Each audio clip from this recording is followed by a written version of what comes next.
नमस्कार, स्वागत है आपका खबरों का पंचनामा में। मैं हूं आपके साथ वक्ता। हम लेकर आए हैं देश और दुनिया की 5 बड़ी खबरें, जिस पर चर्चा के लिए हमारे साथ स्टूडियो में मौजूद हैं कैपिटल टीवी के editor in chief doctor Manish Kumar ji. Doctor साहब, आपका बहुत बहुत स्वागत है। धन्यवाद। सबसे पहले नजर डालते हैं आज की हेडलाइंस पर। पीएम मोदी को जान से मारने की साजिश हुई बेनकाब। एनआईए की मुंबई ब्रांच को मिला धमकी भरा ईमेल। 20 किलो आरडीएक्स से हमला करने की बात आई सामने। कश्मीर फाइल्स के बहाने शरद पवार का बीजेपी पर हमला। कहा, कश्मीरी पंडितों का झूठा प्रचार कर रही है बीजेपी। तो वहीं अनिल देशमुख मामले में सुप्रीम कोर्ट ने सीबीआई जांच में दखल देने से किया इनकार, याचिका खारिज। बीरभूम हिंसा मामले में दोबारा पोस्टमार्टम करा सकती है सीबीआई। पोस्टमार्टम रिपोर्ट से संतुष्ट नहीं है सीबीआई। एमसीडी बिल पर बौखलाई केजरीवाल सरकार। आप सांसद संजय सिंह ने सभापति को पत्र लिखा। कहा, एमसीडी बिल को राज्यसभा में रोका जाए। राष्ट्र के नाम संबोधन में इमरान खान का बड़ा बयान। 3 अप्रैल को होगा पाकिस्तान का फैसला। भारत के बारे में भी बोले इमरान।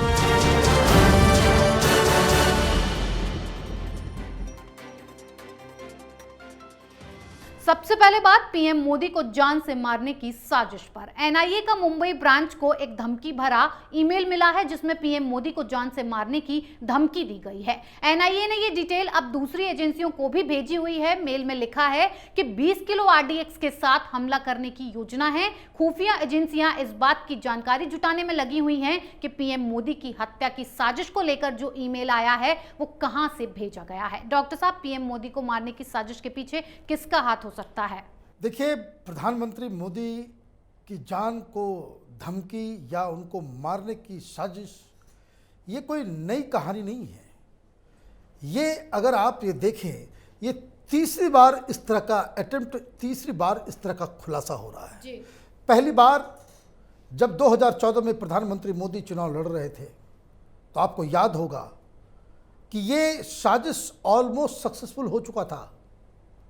गांधी मैदान में 5 लाख लोग, पूरा मैदान खचाखच भरा हुआ, और वहां उस मीटिंग के अंदर ही सीरियल ब्लास्ट होने लग गए।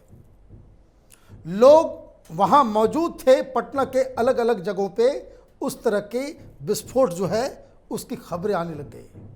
और सबसे बड़ी बात ये कि स्टेज के नीचे भी एक बम पड़ा हुआ था जी। वो तो भोलेनाथ की कृपा थी कि वो विस्फोट नहीं हुआ, अदरवाइज कोई बहुत बुरी खबर आ गई होती जो देश के लिए काफ़ी नुकसानदेह हो जाता। अब दूसरा अटेम्प्ट, ये अर्बन नक्सल्स, ये भीमा कोरेगांव के केस में जब तहकीकात चल रहा था, तो जेएनयू का एक स्टूडेंट, वो मुनिरका में तमाम उसके लैपटॉप और उसमें वो पकड़ा गया कि किस तरीके से नक्सलियों के द्वारा प्रधानमंत्री मोदी को हटाने की साजिश रची जा रही है जी। रोना विल्सन गिरफ्तार है अभी भी, और इसमें जांच चल रही है।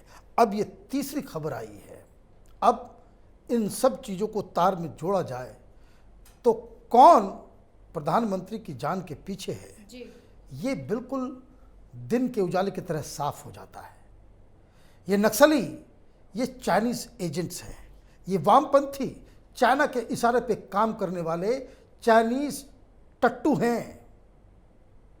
जिन लोगों ने पटना के मैदान में, गांधी मैदान में इस पूरे साजिश को अंजाम दिया, वो जिहादी थे जी।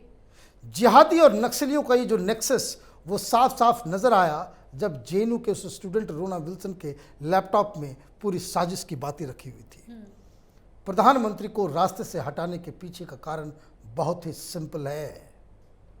हिंदुस्तान का विपक्ष उनको चुनाव के जरिए उनकी कुर्सी नहीं छीन सकता, तो उनको रास्ते से हटाने की साजिश में जुटा हुआ है। और इसकी मदद देश के जो दुश्मन बॉर्डर के उस पार बैठे हुए हैं, चाहे वो पाकिस्तान हो, चाहे वो चाइना हो।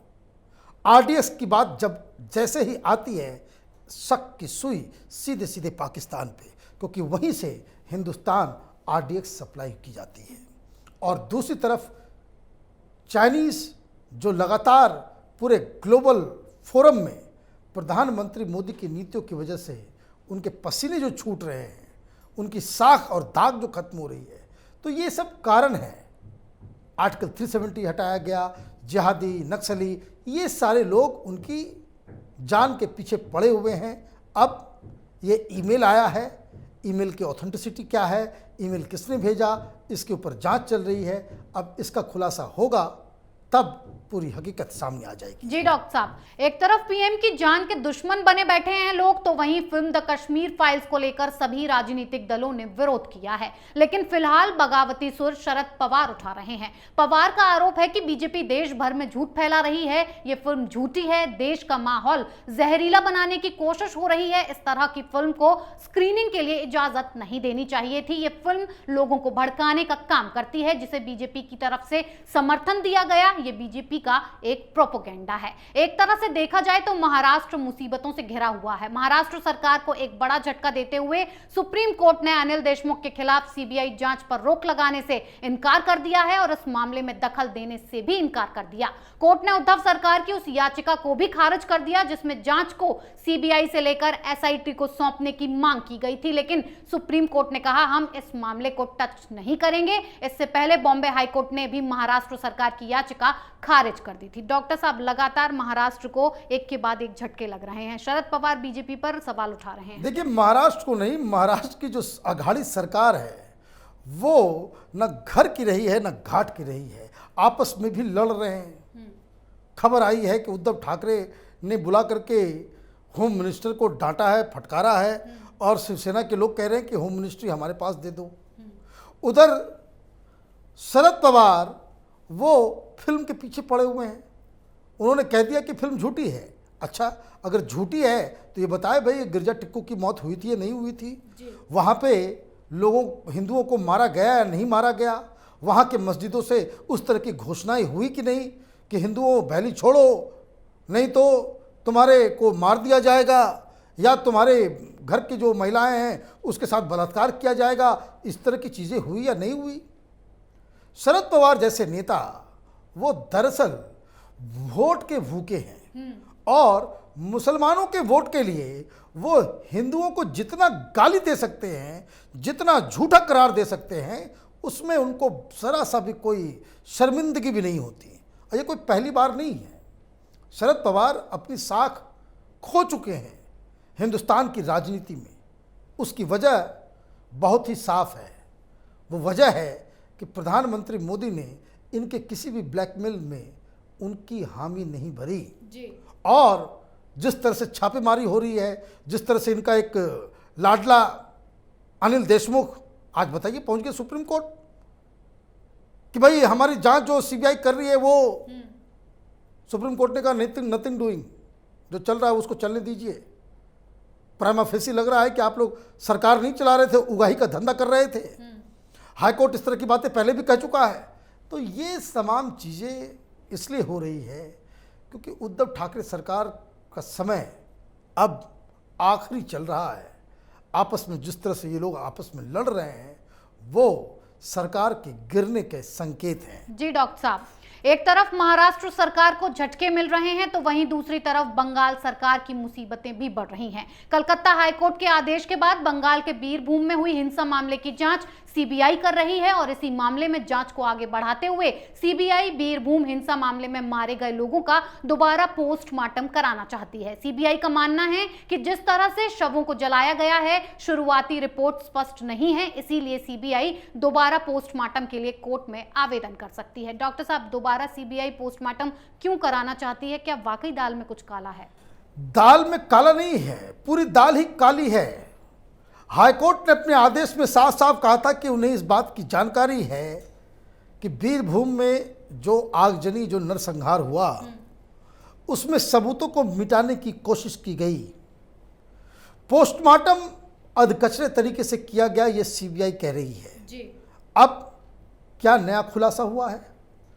अब नया खुलासा इसलिए हुआ है क्योंकि फोरेंसिक की टीम गई, पूरे मौकाए वारदात का स्टडी किया। अब जो खबर आ रही है वो ये खबर आ रही है कि घर के अंदर खून के छींटे नजर आ रहे हैं। मतलब घर के अंदर पहले उन्हें मारा गया है, अदरवाइज घर के अंदर कोई जले तो सोफोकेशन से मरेगा, खून की छींटें दीवार पे कैसे आ जाएंगी जी। और इसलिए ये जो कि जलने से मौत हुई है, ये जो पोस्टमार्टम में बताया गया है, जो सबूत, जो साक्ष्य फॉरेंसिक डिपार्टमेंट को मिल रहे हैं और जो पोस्टमार्टम बता रहा है, ये मैच नहीं कर रहा।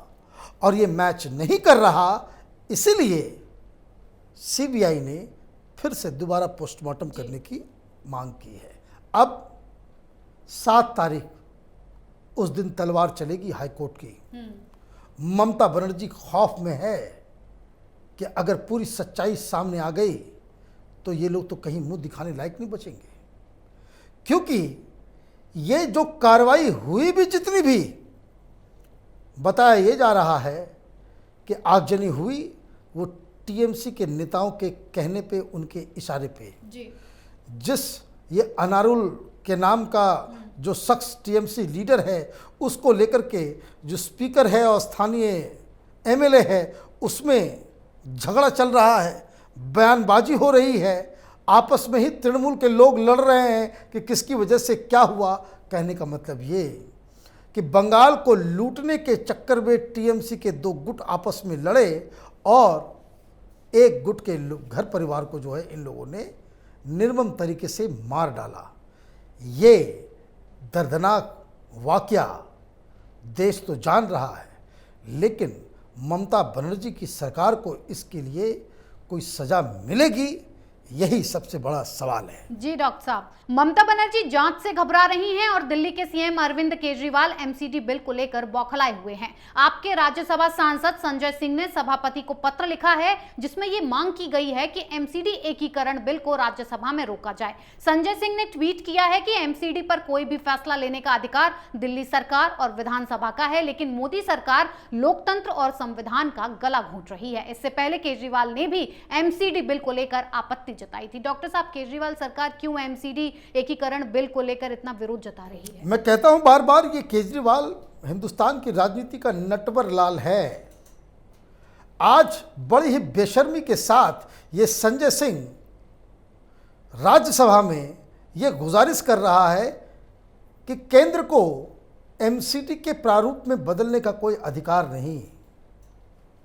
दिल्ली के लोग कान खोल करके सुनिए, कल तक यही केजरीवाल, यही संजय सिंह दिल्ली में कुछ गड़बड़ी होती थी एमसीडी में तो क्या कहता था कि हमारे हाथ में तो कुछ है नहीं, हमारे पास तो कोई पावर नहीं है एमसीडी को लेकर के, यहां तो बीजेपी की राज है, ये तो केंद्रीय गवर्नमेंट ही चलाती है उसको।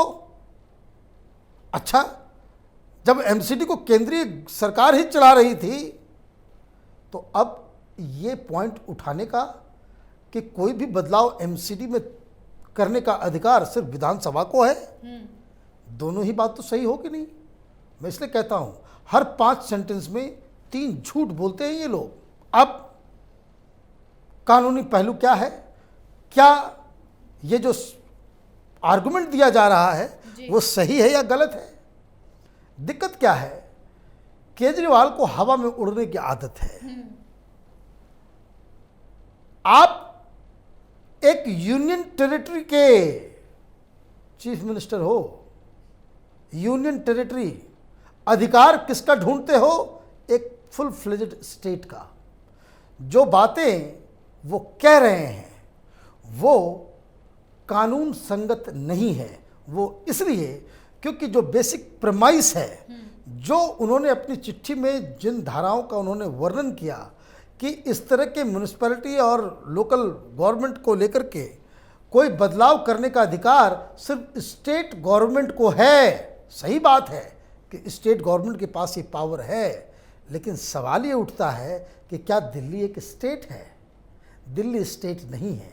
आज भी दिल्ली को एक स्पेशल स्टेटस दिया गया है, लेकिन उनकी लिस्टिंग राज्यों में नहीं बल्कि यूनियन टेरिटरी में होती है।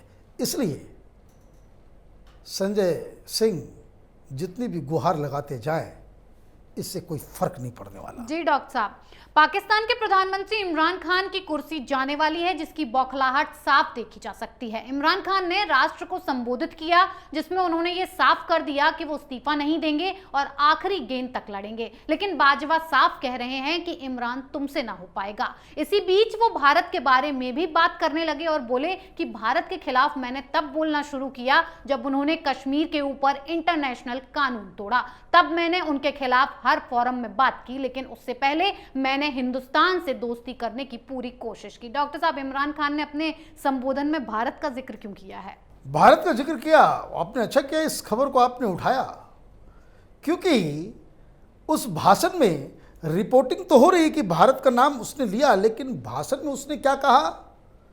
उसने ये कहा कि हिंदुस्तान में हमारे बहुत सारे दोस्त हैं, अमेरिका में हमारे बहुत सारे दोस्त हैं, ब्रिटेन में तो हमारा सेकंड होम है, उसका घर भी है वहाँ जी। मैं इन सारे लोगों को मैं जानता हूँ, लेकिन नेशनल इंटरेस्ट की बात होती है, पाकिस्तान के फॉरेन पॉलिसी की बात होती है, तो मैं उनके गलत नीतियों का मैं विरोध करता हूँ। तो एक बात जो पूछा जाना चाहिए कि इमरान खान के दोस्त कौन कौन लोग हैं लुटियन दिल्ली के अंदर, ये एक सवाल है। अगर वो कह रहा है कि भाई हमारे दोस्त हैं हिंदुस्तान में, तो सरकार को बताना चाहिए कि भाई ये सब दोस्त हैं पाकिस्तान के, इमरान खान के, जो दलाली कर रहे थे इतने दिनों तक इमरान खान की। दूसरी बात, इनका जाना तय है, ये अपने अगले चुनाव में क्या एजेंडा हो उसको लेकर के वो अपनी बयानबाजी दे रहे हैं। कारण बहुत ही सिंपल है, दो वजहों से इनकी कुर्सी जा रही है, दोनों वजह आर्मी है। एक जो वहाँ के आईएसआई के चीफ की नियुक्ति, और दूसरा बाजवा साहब ये चाहते हैं कि जो नवंबर में वो रिटायरमेंट उनका हो रहा है उनको एक्सटेंशन दिया जाए। इमरान खान किसी और अधिकारी को, किसी और जनरल को, जो पेशावर कैडेट का जो है वो हेड है, उसको वो अगला चीफ बनाना चाह रहे हैं। तो जब उन बाजवा को लगा कि इमरान खान अपनी अलग तैयारी कर रहा है, तैयारी किस लिए कि ताकि वो 2023 में जो चुनाव होंगे तो अपना जनरल उनका होगा, उस हिसाब से फिर वो इलेक्शन को मैनिपुलेट कर पाएंगे। ये प्लान बाजवा ने पहले ही पकड़ लिया, तो उनका जाना तय है। रविवार को उनकी आखिरी विदाई जो है पाकिस्तान से वो हो जाएगी कुर्सी से। जी डॉक्टर साहब, बहुत बहुत धन्यवाद इतनी जानकारी के लिए। धन्यवाद। खबरों का पंचनामा में आज के लिए इतना ही। देश विदेश की बाकी खबरों और उनके सटीक एनालिसिस के लिए देखते रहिए कैपिटल टीवी। हमें लाइक कीजिए, शेयर कीजिए और कैपिटल टीवी को सब्सक्राइब कीजिए। नमस्कार।